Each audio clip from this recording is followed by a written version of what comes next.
시청자 여러분 안녕하십니까? 5월 9일 수요일 KBC 뉴스 구상공입니다. 오늘부터 제28대 한인회장 후보 등록이 시작됐습니다. 서정일 전 체육회장이 가장 먼저 선관위를 찾아 등록 서류를 제출했으나 일부 서류를 구비하지 못해 접수가 이뤄지지 못했습니다. 배혁 기자입니다. 등록이 시작된 1시가 조금 넘어 서정일 전 체육회장이 참모들과 함께 선관위 사무실을 찾았습니다. 신청서와 이력서, 추천인 명부, 한인회비 납부 영수증 등 구비서류 확인 작업이 시작됩니다. 특히 지난 선거에서 문제가 됐던 한인회비 납부 3회 역산 부분에 대해서는 날짜와 친필 서명 등 철저한 확인 작업이 이루어졌습니다. 확인해 본 결과 한인회비를 여러 번 냈네요. 3번 이상을 많이 냈어요. 한 5번 냈는가 모르겠습니다만 하여튼 그 여러 번 냈는 건 확인이 됐습니다. 한 해에 뭐 2번씩 냈는 적도 있고 하지만 뭐 2번 냈던가 3번 냈던가 상관없이 3회 역산은 냈는 건 확실하게 오늘 증명이 됐습니다. 예. 이날 등록 업무를 맡은 2명의 선관위원들은 후보자들의 개별 서류를 일일이 확인하며 선거 시행세 측에서 벗어난 조금의 예외도 인정하지 않았습니다. 서정일 씨는 500명 이상을 원칙으로 하는 추천인 명단의 3배에 달하는 1,500명의 추천인 명단을 제출했으나 1,500명분의 회비 납부 영수증을 제출하지 못해 즉석해서 600명의 추천인 명단을 추리기도 했습니다. 회장 후보자를 비롯해 2명의 부회장 후보들이 최근 5년간 시카고 인근에 거주했다는 사실을 증명하는 공적 자료도 문제가 됐습니다. 후보 측은 지난 25대 선거의 참관인 자격 증빙 자료와 졸업 증명서, 크레딧 리포트 등의 서류가 일정 기간 거주 사실을 인정할 수 있음을 강조했으나 선관위는 최근 5년간 정확하게 명시된 날짜가 없다는 이유로 당일 접수 불가 결정을 내렸습니다. 500명 이상의 추천인 명단 속에서 회비가 문제가 됐었고요. 그 다음에 5년 이상 거주 확인 증명서에서 회장 후보님하고 부회장 후보님하고도 서류에 하자가 있기 때문에 저희가 모든 서류를 완비해서 받을 작정입니다. 서 씨는 선관위의 원칙적인 등록 절차는 깨끗한 선거를 위해 바람직한 것이라며 빠진 자료를 구비해 다시 접수할 것이라는 의사를 전했습니다. 한편 또 다른 출마 예정자 정종화 전 JC 회장도 내일 중으로 후보자 등록을 위해 선관위를 찾을 것으로 알려져 18년 만의 경선 가능성에 관심이 모아지고 있습니다. KBC 뉴스 배혁입니다. 주택융자 사기를 통해 부당이익을 챙겨온 개인과 업체가 무더기로 적발됐습니다. 일리노이 재정규제국은 8일 지난 3개월간의 부동산 사기 내사 결과를 공개하고 사기 행각에 연루된 17개의 개인과 업체 명단을 공개했습니다. 이들은 시카고 지역을 중심으로 저렴한 가격의 주택을 구입한 뒤 서류를 위조해 최대 $20만 달러를 부풀려 되파는 방식으로 부당이익을 취득해온 것으로 드러났습니다. 규제국은 당일 중복 거래된 부동산 내역을 중심으로 용의업자들을 수사해왔으며 지난 3, 4개월간 약 120여 건을 적발했다고 밝혔습니다.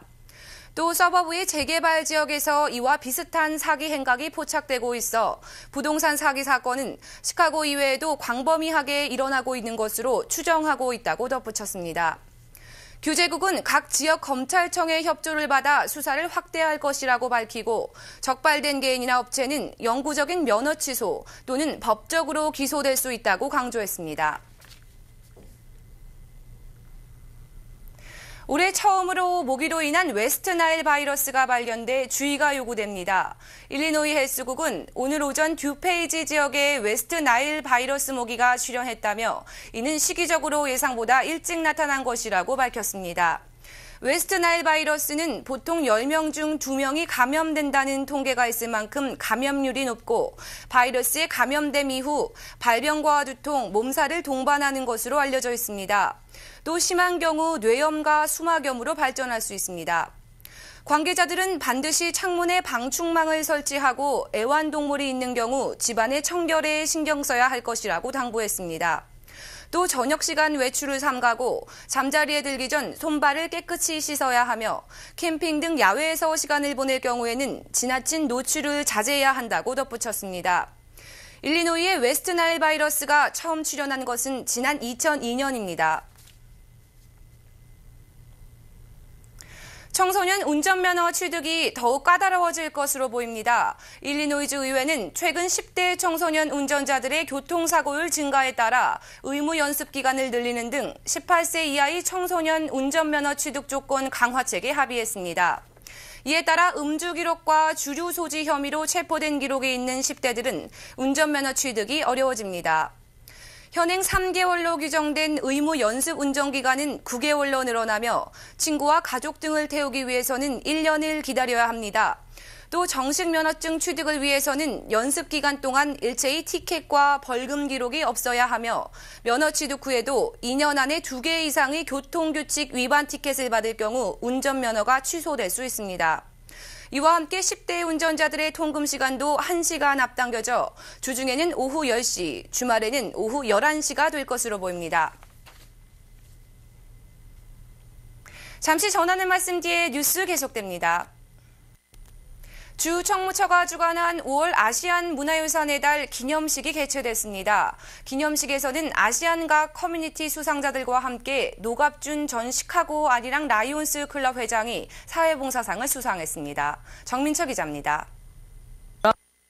일리노이주 총무처가 주관한 5월 아시안 문화유산의 달을 축하하는 기념식이 어제 다운타운 탐슨 센터에서 개최됐습니다.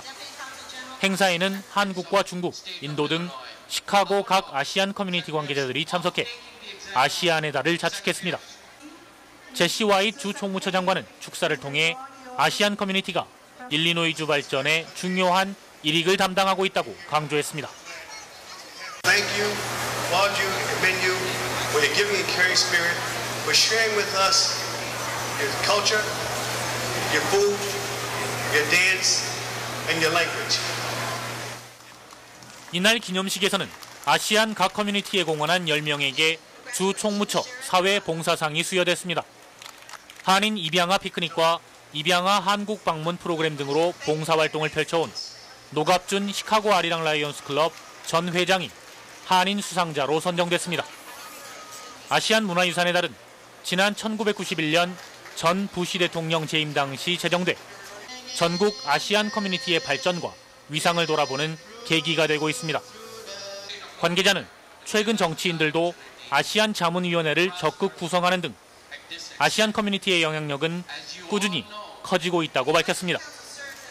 올해가 사실 그 입양인 피크닉 30주년째예요. 그래서 굉장히 우리한테도 의미가 깊은 해고 많이 준비를 하고 있고 또 3년 전부터 이 입양인 청소년들을 데리고 우리 한국을 방문하게 돼 있어요. 그래서 이렇게 다양한 것이 꾸준히 펼쳐지고 있고 우리가 알다시피 또 아시안 문화축제 1년에 한 번씩 있는 거 아시안 구정잔치 등 그런 좋은 일들이 꾸준히 활성화되고 있는 것으로 5월 한 달 동안 아시안 문화유산의 달을 축하하는 다양한 행사들이 개최됩니다. 아시안의 일원으로 한인들의 적극적인 관심과 참여가 이어질 때 형식적인 기념이 아닌 내실 있는 잔치를 만들 수 있습니다.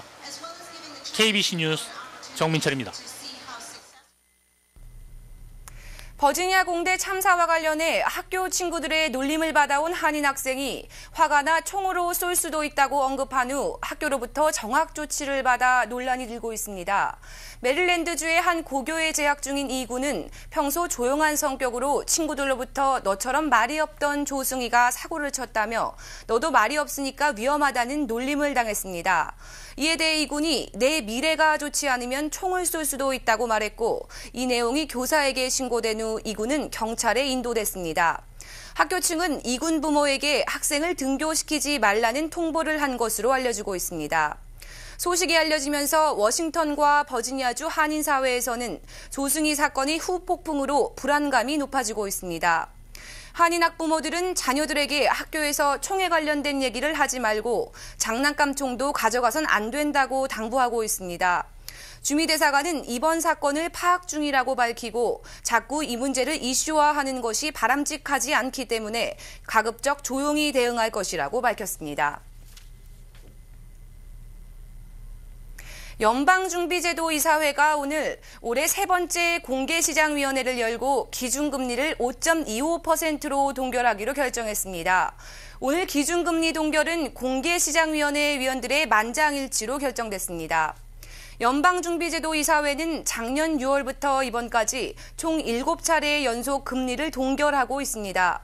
동결 결정과 관련해 성명서를 발표한 연방중비제도 이사회는 올해 상반기 미국 경제의 성장이 둔화됐고 주택시장 침체의 조정 국면도 지속되고 있지만 앞으로 경기는 완만한 상승세를 보일 것이라고 전망했습니다. 성명서에서는 또 유가 등 핵심 물가 상승 압력이 다소 높아졌지만 장기적으로는 인플레 압력이 완화될 것으로 보인다는 분석이 포함되어 있습니다. 연방중비제도 이사회는 인플레이션 완화 예상이 빗나갈 가능성이 우려되지만 물가 상승과 경제 성장 추이를 종합해 추가 조치 여부를 결정할 것이라고 밝혔습니다. 최근 국내 대학들의 입학 전형에서 대입 필수 평가 시험인 SAT와 ACT의 점수를 제외하거나 그 비중을 줄이고 있는 것으로 나타났습니다.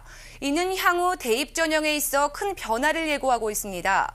우스터 폴리테크닉 대학은 오는 대입 전형부터 SAT와 ACT 점수 대신 연구 논문이나 프로젝트 등 학업 성취도를 증명할 수 있는 자료를 제출할 수 있는 선택제 전형을 발표했습니다.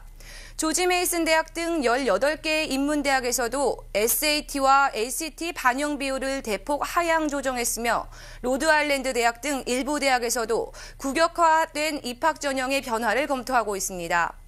우스터 폴리테크닉 대학의 크리스틴 티치노 입학관리 담당자는 새로운 전형 방식이 잠재적인 리더십과 창의력을 키우는 데 도움이 될 것이라며 SAT 성적이 해당 학생의 성취도와 무관하다는 연구 결과도 발표된 바 있다고 전했습니다. 반면 일각에서는 아직 대부분의 상위 대학들은 SAT와 ACT의 점수를 크게 반영하고 있으며 수험생들의 수학 능력을 판가름하는 공식적인 판단 기준으로 활용되고 있음을 지적했습니다. 네트워크 뉴스입니다. 최근 전국적으로 불법 체류자 단속이 강화되고 있습니다. 뉴욕에서는 지역경찰국의 서류 미비자 단속 권한 부여를 주제로 세미나가 열렸습니다. 뉴욕 MKTV 이유겸 기자입니다. 1회 인간 상호교류 컨퍼런스가 이민자 증가와 그에 따른 영향이란 주제로 지난 7일 버겐 커뮤니티 칼리지 기술교육센터에서 열렸습니다. 이날 패널로 참석한 버겐 카운티 정부 그리고 사법 관계자들은 카운티 내 이민자 비율이 늘어남에 따라 불거진 불법 이민자 단속 문제와 범죄율 억제에 대해 심도 깊게 논의했습니다. 리오 맥과이어 버겐 카운티 셰리프 국장은 버겐 카운티 셰리프를 비롯해 각 지역 경찰들은 타운 내 범죄 해결만으로도 버거운 것이 현실이라고 밝히며 셰리프국은 위법 사실에 대한 내용만을 다뤄야 하며 이민국에서 해야 할 일을 각 지역 경찰들이 대신한다는 것은 옳지 않다고 강조했습니다. Some of these advocacy groups are asking us to do is to pick undocumented aliens up off the street. And I don't think that's what local law enforcement should be doing. I've already responded back to them that I'm not interested in joining into that national program. 또한 이날 참석자들은 이민자 인구 증가와 더불어 과거 일부 커뮤니티의 문제로만 국한되었던 범죄 조직 문제가 다양한 커뮤니티들의 문제로 대두되었다고 입을 모았습니다.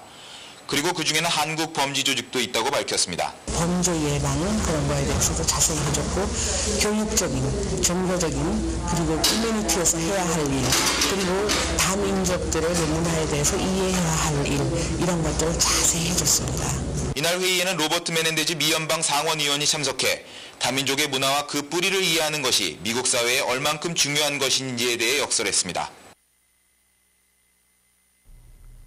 간추린 뉴스입니다. 시카고 총영사관이 8일 오후 제13기 민주평통 시카고 지역협의회 자문위원 인선을 위한 추천인선위원회를 개최했다고 밝혔습니다. 인선위원회에는 손성환 총영사와 황정용 현 평통회장 등 6명이 참석했고 현 평통위원 76명과 자천, 타천 등 여러 경로를 통해 접수된 인사들에 대한 심의가 이뤄졌습니다.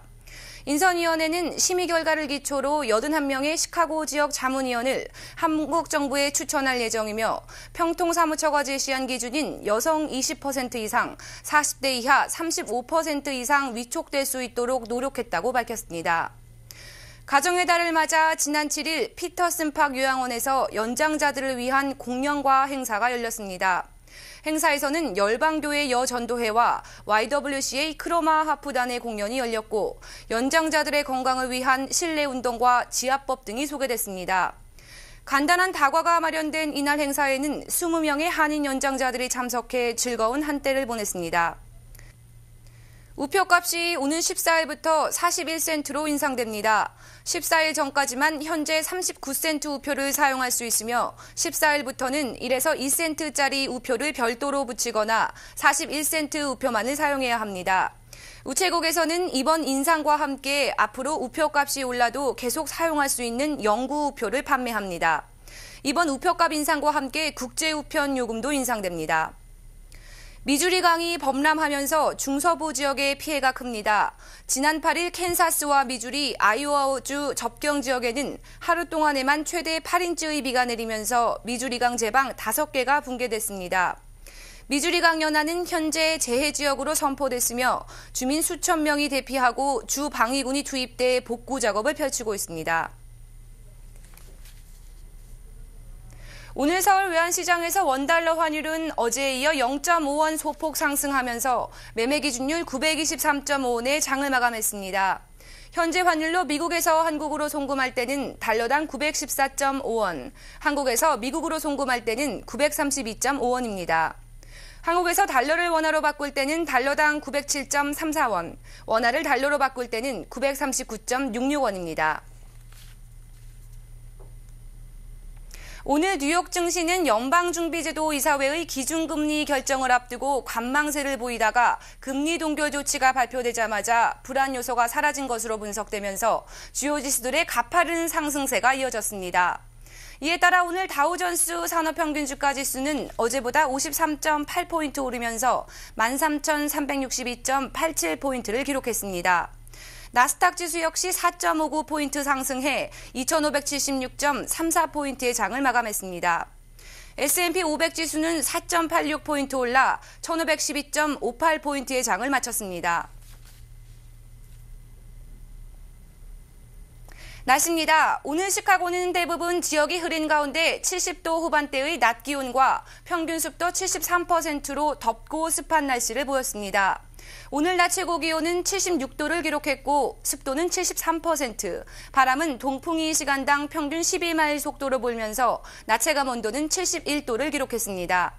오늘 밤까지 시카고 지역은 흐린 날씨가 이어지겠으며 밤 최저 기온은 54도가 예상됩니다. 사흘 동안 시카고 날씨입니다. 10일 목요일, 부분적으로 구름이 끼겠지만 대체로 맑은 가운데 낮 기온이 오늘보다 더 높겠습니다. 낮 최고 79도, 밤 최저 기온은 57도가 예보됐습니다.